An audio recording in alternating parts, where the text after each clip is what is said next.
चलो, क्या हालचाल तुम लोग का बताओ। तो हम लोग शुरू करते हैं फिर MTR सेकेंड अर्ज। एक तरह का सवाल बड़ा ही पूछता है और बहुत फ्रिक्वेंटली पूछता है, बहुत टाइम टेकिंग होता है बच्चों के लिए। वो है एवरेज वेलोसिटी का कॉन्सेप्ट। क्या पूछेगा तो प्रॉब्लम कहेगा कि अलग अलग वेलोसिटी से अलग अलग टाइम में चला या अलग अलग वेलोसिटी से अलग अलग डिस्प्लेसमेंट कवर किया पार्टिकल ने। प्रॉब्लम आपसे पूछेगा एवरेज वेलोसिटी। जैसे कह देगा 20 मीटर पर सेकंड से 5 सेकंड चला और अगला 10 सेकंड तक 40 मीटर पर सेकंड से चला, आप एवरेज बताओ कितना। प्रॉब्लम कहेगा पहला 50 मीटर 20 मीटर पर सेकंड से, अगला 100 मीटर 15 मीटर पर सेकंड से कवर किया, एवरेज बताओ। इस तरह के सवाल में खूब गलती करते हैं लोग या टाइम टेक करते हैं। गलती नहीं भी करते हैं तो टाइम बहुत टेक करते हैं। मैं बोलूंगा सीधा सीधा फंडा देख ले। ये पार्टिकल covers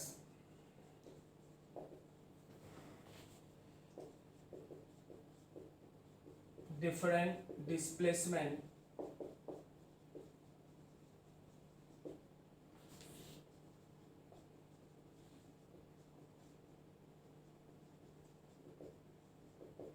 अगर पार्टिकल अलग अलग डिस्प्लेसमेंट अलग अलग वेलोसिटी से करेगा तो मतलब देख लो,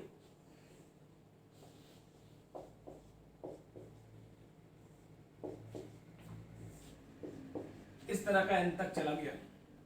पार्टिकल V1 से S1, V2 से S2, V3 से S3 and so on.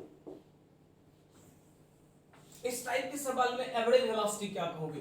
Average velocity का सीधा सीधा फॉर्मूला लिखोगे। क्या होगा एवरेज वेलोसिटी का फॉर्मूला भाई? तो एवरेज वेलोसिटी का कॉमन फॉर्मूला याद कर, general formula, total displacement covered by total time taken.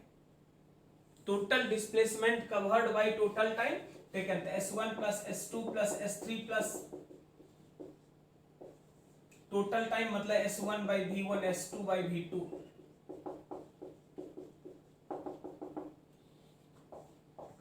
मतलब सभी डिस्प्लेसमेंट को ऐड करके और डिस्प्लेसमेंट बाय वेलोसिटी के समेशन से डिवाइड करोगे, आंसर हो जाएगा।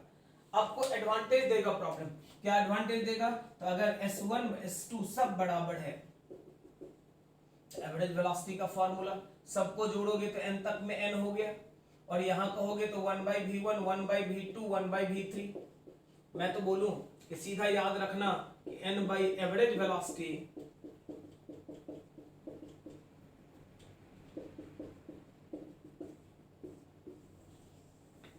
बहुत बढ़िया काम का फॉर्मूला है। थोड़ा सा उसका अप्रोच भी दिखा दिए और फाइनल रिजल्ट। एग्जाम के लिए यही याद रखना है कि जितना नंबर होगा, number divided by average velocity 1 by V1 1 by V2 1 by V3 and so on. याद रखना कि सभी डिस्प्लेसमेंट इक्वल हो, तो अगर अलग अलग रहे ओरिजिनल फॉर्मूला तुम्हारे हाथ में है। देख लो एक एग्जांपल, फटाफट देखते हैं।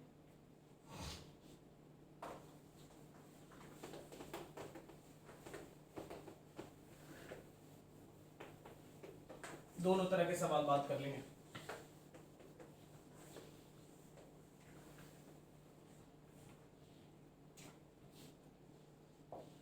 Particle start motion and covers 50 meter with a speed 10 meter per second, and next 100 meter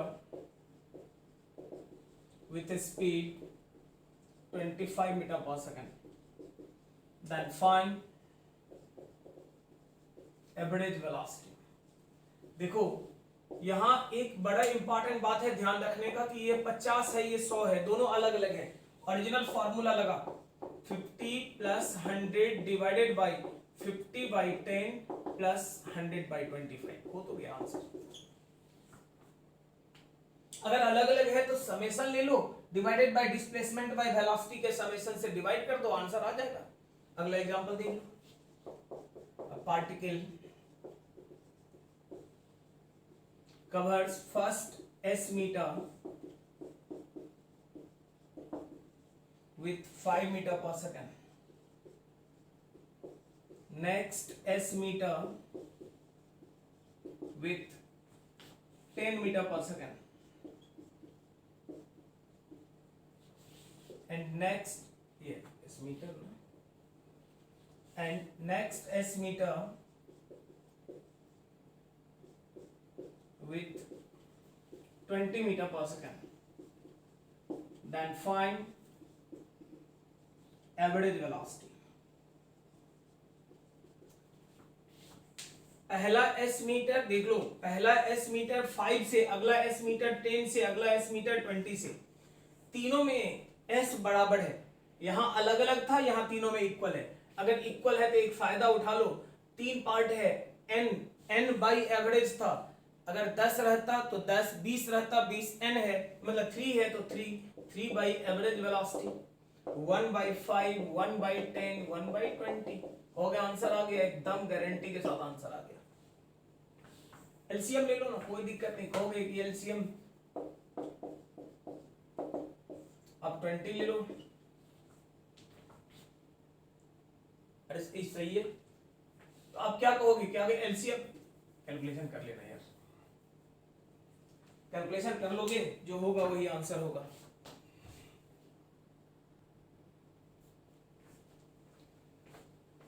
तो हो गया, यहां तक कर लेना, एलसीएम लेना, बात खत्म हो गया। देख ले, फॉर्मूला याद रहना चाहिए बस, पुटिंग गेटिंग करोगे फटाफट फटाफट आंसर आ जाएगा जी। इसी का उल्टा कभी कभी सवाल क्या पूछता है, देख लो अगला, ए particle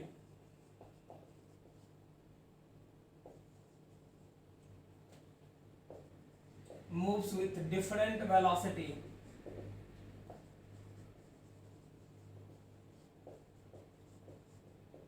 during different time interval। अलग अलग टाइम इंटरवल में अगर वेलोसिटी अलग अलग हो तो एवरेज क्या, मतलब देख लो,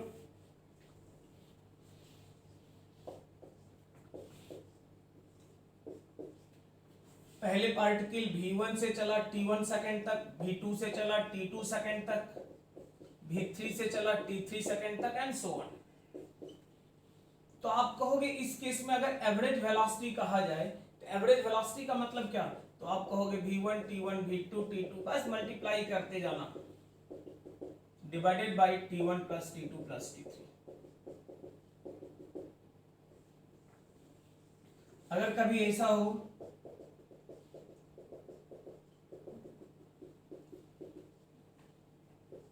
एवरेज जो होगा v1 plus v2 plus v3, इसी को बोलते हैं अर्थमेटिक मीन, और वो जो पहले देखे थे उसी का नाम है हार्मोनिक मीन। तो आप कहोगे कितना होगा, तो सिंपली समेशन डिवाइडेड बाय, तो अगर टाइम बराबर इंटरवल रहेगा तो समेशन डिवाइडेड बाय n, अगर अलग अलग रहेगा मल्टीप्लाई करके रिलेशन। देख लो एग्जांपल तुरंत, particle start motion with the velocity v1 equals 10 meter per second, continued for 10 seconds, then with velocity 20 meter per second for next 15 seconds, find average velocity. ध्यान देना यहाँ पे टाइम बराबर नहीं है, टाइम 10 सेकंड है और टाइम 15 सेकंड है, टाइम इंटरवल अलग अलग है। अगर टाइम इंटरवल अलग अलग है तो क्या कहोगे, तो उस केस में एवरेज वेलोसिटी का फॉर्मूला सीधा है, क्या आप कहोगे 10 into 10 plus 20 into 15 divided by कितना, तो 10 प्लस 15।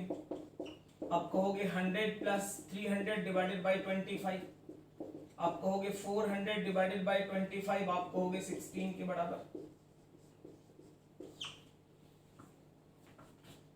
तो बड़ा ही आसानी से, कहीं कुछ करने का जरूरत नहीं है, फटाफट पुटिंग गेटिंग करोगे, v1 t1 v2 t2 v3 t3 करते जाओगे, divided by summation of time लिखोगे, एक बार में आंसर आ जाएगा। कोई दिक्कत है तो बोल लो। अगर कहोगे इक्वल है, देख ले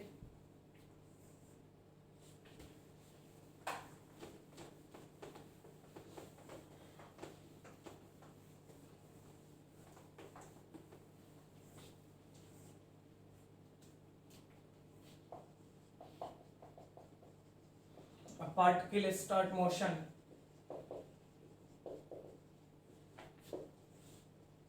moves with velocity v1 equals 10 meter per second for first t second, first 5 second बोल दो, and with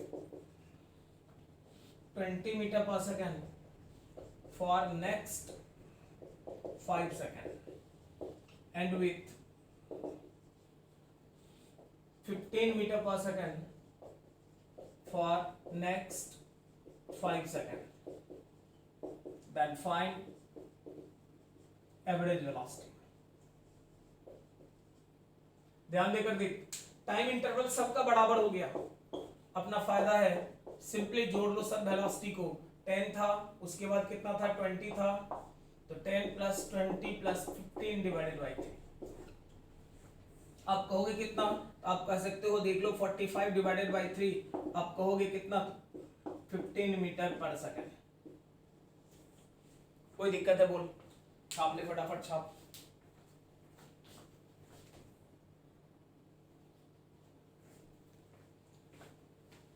देख ले अगला, इसी में अगर कह दे, इसी इक्वल इंटरवल में particle covers half of total displacement with velocity v1 meter per second, and next half with v2 meter per second, then average velocity। पहला हाफ, बात तो वही हो गया यार, हाफ मतलब बराबर बराबर तो हो गया ना। टोटल अगर s होना था तो आधा चला, आधा चला कितना से, तो v1 से, अगला आधा चला कितना से, तो v2 से, आधा v1 से आधा v2 से। फॉर्मूला बड़ा साफ है कि s/2 हो, s/3 हो, s/9 हो, बराबर बराबर तो है। अगर बराबर का है तो क्या कहोगे, तो दो पार्ट में है तो 2 by average, 1 by v1 1 by v2, सीधा formula average velocity v1 2 v1 v2 by v1 plus v2। इसी को हम लोग ये भी कहते हैं कि average velocity averaged over displacement. अगर यही बराबर बराबर टाइम का रहता तो देख लो, पार्टिकल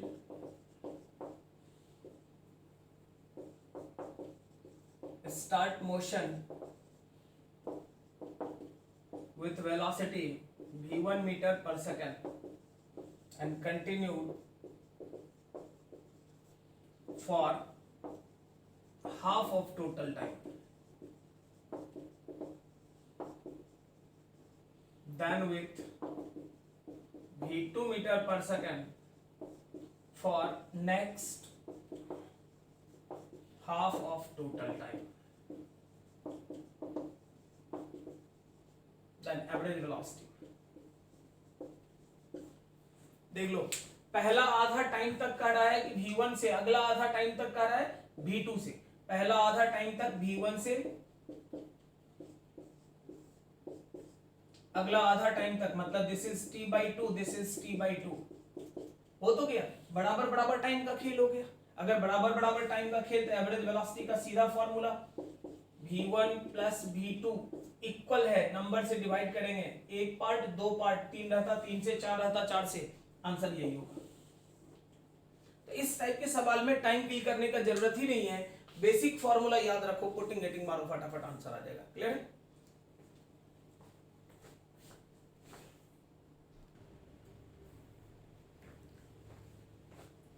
देखो प्रॉब्लम ने क्या बोला, प्रॉब्लम कह रहा है आप में कि एक पार्टिकल ने मोशन करना शुरू कर दिया और टोटल डिस्प्लेसमेंट का आधा, कितना होगा टोटल मुझे नहीं पता, लेकिन जितना था उसका आधा, आधा मतलब s/2, v1 से कर लिया भाई, बाकी बच गया, कितना बचा था, s/2। इसको करने के लिए उसने क्या किया कि next half with velocity v2 meter पर second for half of time, जितना समय लगना था यहां से यहां तक का जो टाइम था, उस टाइम का आधा टाइम तक v2 से और अगला आधा तक v3 से। तो प्रॉब्लम कहता है पूरे सिस्टम का एवरेज वेलोसिटी बताओ। ये देखो ये दोनों जो हम लोग पढ़े उसका मिलावट, अब भूल जाओ इसको, क्योंकि ये जेई का पूछा हुआ सवाल है। अगर आप सॉल्व करोगे तो बहुत टाइम लगाएगा, कुछ नहीं करोगे आंसर तुरंत आ जाएगा। इधर का पोर्शन भूल जाओ यार। इसमें क्या हुआ, तो टाइम बराबर बराबर लिया, टाइम बराबर लिया मतलब एवरेज टाइम वाला, मतलब इसका अगर एवरेज 1 निकाला जाए तो आप कह सकते हो V4 का वैल्यू जो होगा V2 प्लस V3/2, बराबर टाइम का खेल। अब जरा देख ले किस तरह का डायग्राम तुम्हारा बनने जा रहा है। ये हो गया आधा तक V1 और अगला आधा तक V4, मैंने नहीं बोला, उस दोनों के बदले 1 लगा दिए। अब अगर ऐसा है तो क्या कहोगे इसके लिए एवरेज वेलोसिटी क्या होगा, 2v1 v4 by v1 plus v4, मतलब 2v1 v2 plus v3/2 divided by v1 plus v2 plus v3/2, हो तो गया एवरेज। तो ये टेक्निक अगर आप यूज करते हो एवरेज के लिए तो कोई भी सवाल रहेगा एवरेज पे बड़ा आसानी से सॉल्व होगा, कुछ ज्यादा करने का जरूरत नहीं है। चल अगले लेक्चर में अगला एमटीआर फिर से।